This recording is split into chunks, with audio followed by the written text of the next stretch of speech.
नमस्कार दोस्तों, मैं हूं जिग्नेश परमार और आप सबका स्वागत करता हूं मेरे चैनल निवेश ज्ञान में। तो आज इस वीडियो में हम जानकारी लेने वाला है महिंद्रा मैन्युलाइफ म्यूचुअल फंड्स के द्वारा लॉन्च किए गए अपने नए NFO Mahindra Manulife Asia Pacific REIT fund of fund के बारे में। ये एक open ended fund of fund प्रकार की स्कीम है जो इन्वेस्ट करने वाली है Manulife global fund Asia Pacific REIT fund में। तो ये एनएफओ ओपन हुआ है 28 सितंबर 2021 को और क्लोज होने वाला है 12 अक्टूबर 2021 को। और ये स्कीम कंटिन्यूस परचेस के लिए रीओपन होने वाली है 22 अक्टूबर 2021 को। तो दोस्तों, इस एनएफओ के बारे में पूरी जानकारी लेने के लिए आपको इस वीडियो को अंत तक देखना बेहद ज़रूरी है। अगर आपको ये वीडियो पसंद आए तो इसे लाइक करें, कमेंट करें, शेयर करें और अगर अभी तक आपने चैनल को सब्सक्राइब नहीं किया है तो जल्द से जल्द सब्सक्राइब कर लें। तो ये शुरू करते हैं Mahindra Manulife Asia Pacific REIT fund of fund के बारे में।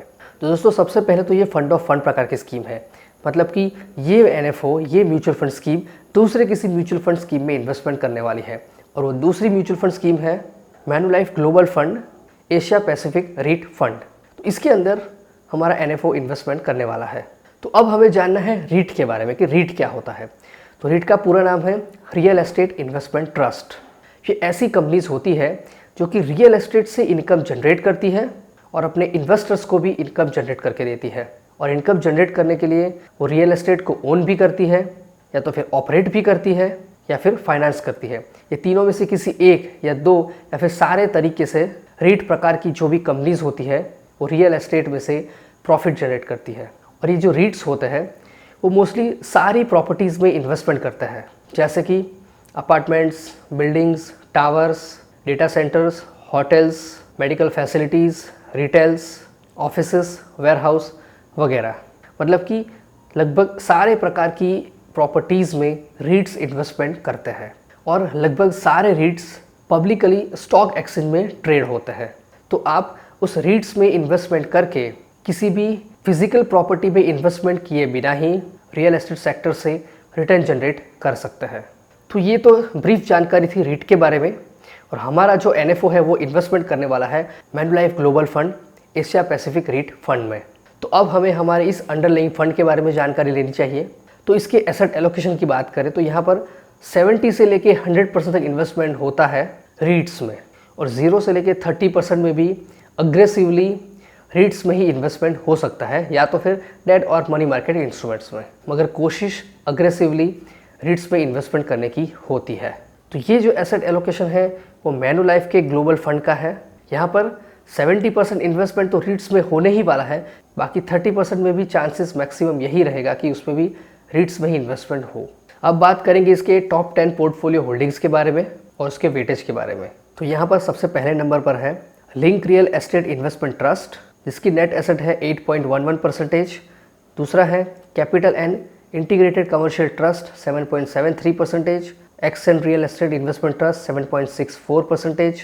उसी तरह से Mapletree logistic trust, Frasers logistic, Mapletree commercial trust, Mapletree industrial trust, fortune real estate investment trust, Frasers centre point trust and Mapletree north Asia commercial trust. ये थी top 10 portfolio holdings यानी कि टॉप 10 रीट्स।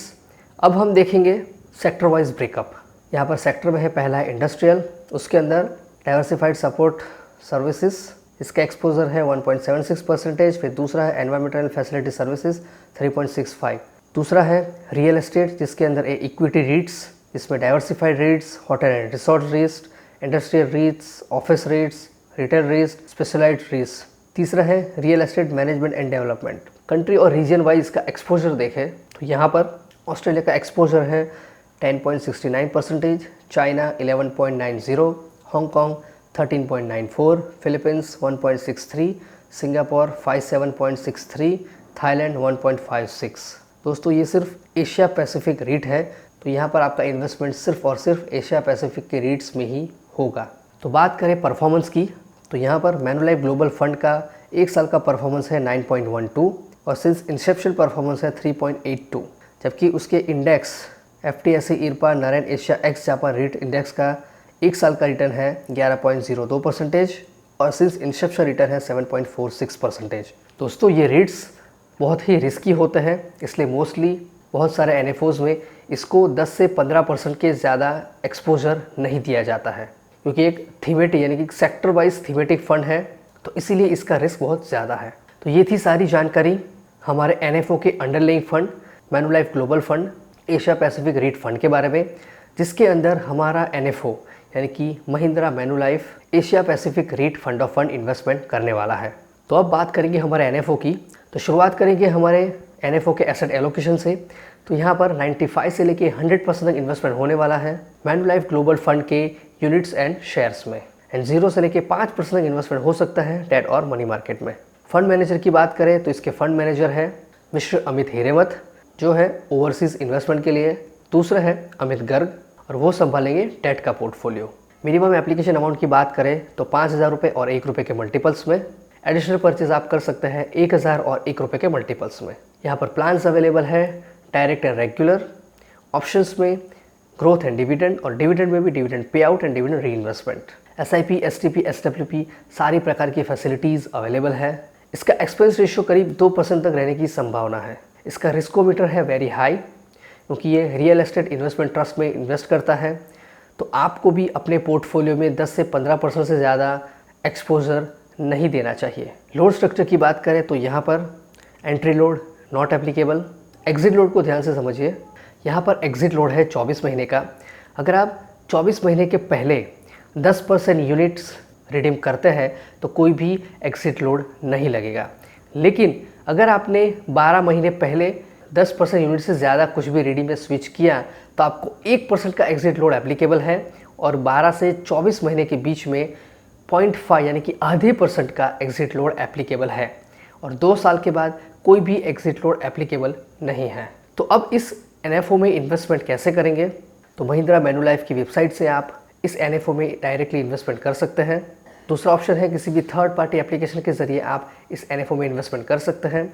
ऐसी ही एक famous third party application angel broking के ज़रिए अगर आप इन्वेस्टमेंट करना चाहते हैं तो इसकी लिंक आपको डिस्क्रिप्शन और कमेंट सेक्शन से मिल जाएगी। और तीसरा ऑप्शन है कि आप कोई भी म्यूचुअल फंड डिस्ट्रीब्यूटर के ज़रिए इस NFO में ऑनलाइन और ऑफलाइन दोनों ही तरीके से इन्वेस्टमेंट कर सकते हैं। लेकिन एक बात मैं आपको ज़रूर बताना चाहूँगा कि इस NFO में इन्वेस्टमेंट करने से पहले आप अपने फाइनेंशियल एडवाइज़र की एडवाइस ज़रूर लें। तो दोस्तों, मैं आशा करता हूँ कि आपको ये वीडियो पसंद आया होगा, इसकी जानकारी आपको समझ में आई होगी। अगर ऐसा है तो इस वीडियो को लाइक करें, कमेंट करें, शेयर करें, और अगर अभी तक आपने इस चैनल को सब्सक्राइब नहीं किया है तो जल्द से जल्द सब्सक्राइब करें, ताकि ऐसी और भी जानकारी आप तक जल्द से जल्द पहुँच सके। तो दोस्तों, मैं जिग्नेश परमार अब आपसे विदा लेता हूँ। मिलते अगले वीडियो में ऐसी ही महत्वपूर्ण जानकारी के साथ। जय हिंद, जय भारत।